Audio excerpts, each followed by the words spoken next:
this is fantastic because it shows that FIFA is going to a more diplomatic model, which is going to allow the three nations to share the 16 sites for the FIFA World Cup in 2026. And so in the Western region, Vancouver, Seattle, San Francisco, Los Angeles, and Guadalajara.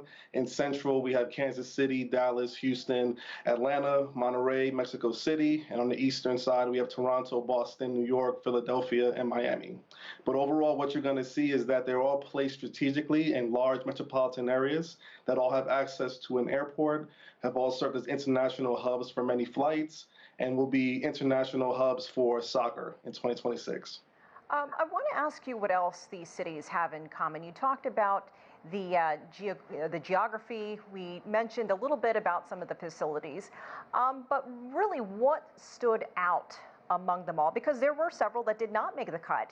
And then my second part of the question is how and when will the finals host city or cities be chosen?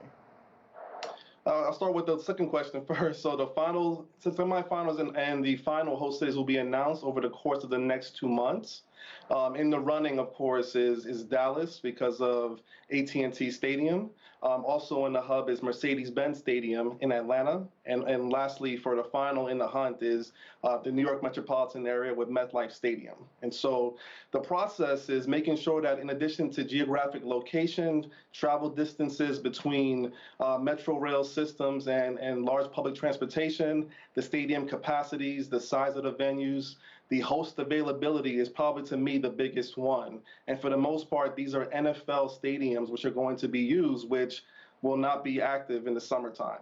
And then, of course, as I mentioned earlier, having access to major metropolitan international airport hubs will be a vital factor as well. So you mentioned the airports. A lot of times when you go to World Cup countries, you can drive or train between regions and countries. Do you think people are from around the world coming to North America for the World Cup will fly between all of these cities? Do you think they'll go from one coast to the next or down to Mexico or up to Canada? I think that that'll be the most exciting part. I think we're going to have close to possibly 200,000 new visitors to North America during the international games of FIFA World Cup in 2026. And so I imagine that they'll turn it into a holiday season during the summer, and they will make multiple travels to multiple cities. And based on the structure of the tournament, I believe that the final cities will be jam-packed with fan fest, and a lot of money will be made by the FIFA World Cup.